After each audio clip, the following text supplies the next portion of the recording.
who's a good bounce back? Because the Rangers obviously had a horrid season, and they spent lots and lots of money because of that, or in part because of that. So who jumps to your mind?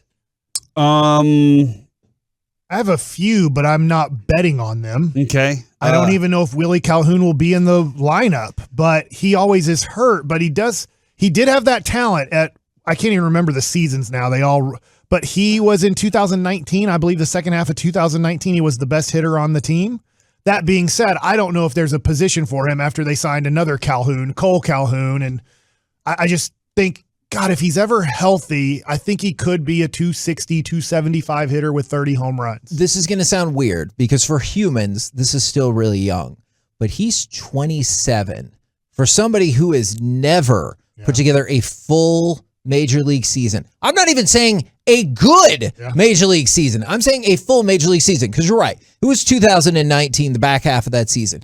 He's 27, and he didn't just get called up. Like, he's been with the club for 5 years, I think, and you have still yet to see a full season. How concerning is that? Very, and that's why I don't even know if he makes the team. They might cut him at the end of whenever spring training happens. I don't know their plans with him. Another one who I don't know if this is a bounce back season because he's barely been in the major leagues, but he was so bad last year, and that's Leodi Tavares.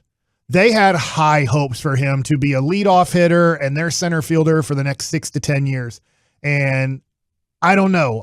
I think he should bunt a lot more. I know that sounds silly, but he's fast. He can't hit that well. It's like in softball, the slap hitter. If you can get on base one time a series by bunting for a hit, it will improve his batting average to be a mid-200s hitter. Because I think if you make him swing the bat every time at the plate, he's a 200 to 220 hitter in the major leagues. If you can also get him to get, let's just say, 2 bunt base hits a week, which is quite a bit.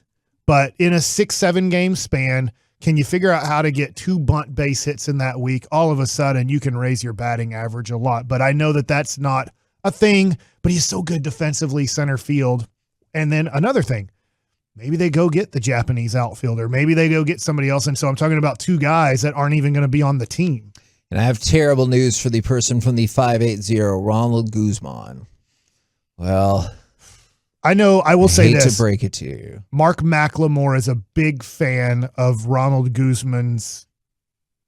Like he believes, Mark McLemore believes Ronald Guzman can really improve and be a hitter and a productive player for you, but I don't know if he's going to have that opportunity. And it doesn't seem like the Rangers necessarily believe that because, Nathaniel Lowe exists there, and we've heard the rumors that they'd be possibly making a play for Matt Olson, who would play first base. Yeah. I mean, that doesn't necessarily scream confidence in that prospect. Isn't his contract expired? Didn't he get? No, I think he's not a free agent. I have to make sure on this. I think it is, you can designate him for assignment. I don't think they took him off the 40-man roster yet, but to your point, I think there's a great possibility they're going to take him off the 40-man roster at some point, which then makes him a free agent. But he's not he hasn't played 6 years in the majors free agent type of deal. So for the Athletic, they picked somebody that I was intrigued when the trade was made. I know some people were bent out of shape because you moved on from Hans Kraus, but Spencer Howard. Spencer Howard, the former #1 prospect for the Phillies. Mm-hmm. It was just half a season, but he got 15 starts. Spencer Howard's line for last year, 0-5 with a 7.43 ERA. Is that good? No. Okay. I'm not concerned about the 0-5 part. The ERA. The ERA I am. I know, Mike, you feel like it's unfair sometimes that pitchers get the win-loss slapped on them. But the ERA definitely isn't good. And, Mike, you watched him pitch.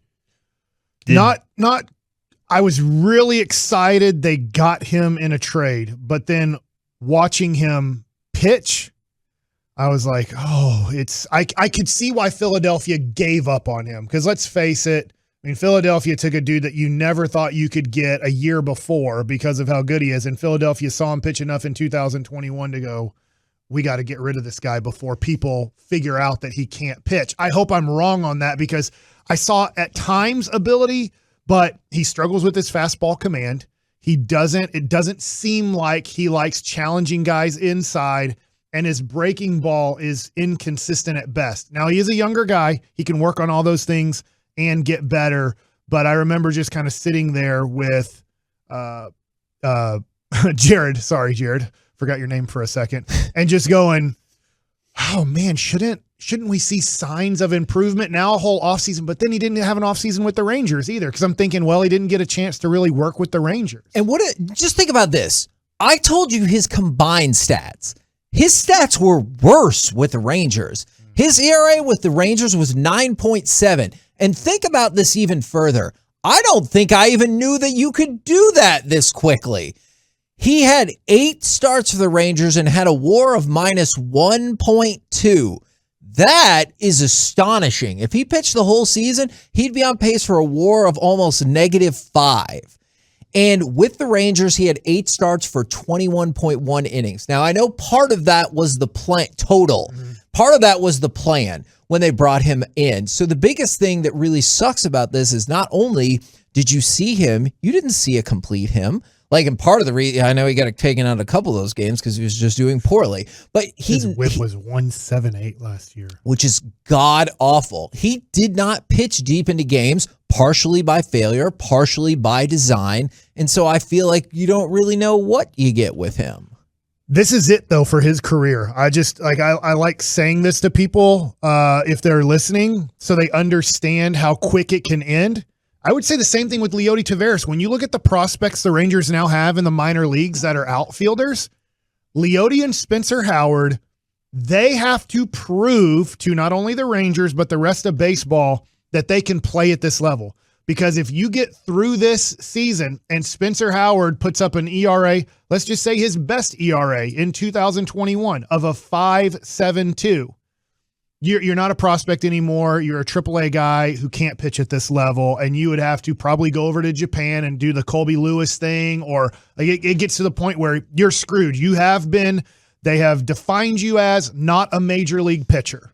And I get how high of a prospect he was, but Spencer Howard better show some signs that he can play in this level. Same thing for Leodi Tavares, because if he doesn't show it this year, it's over.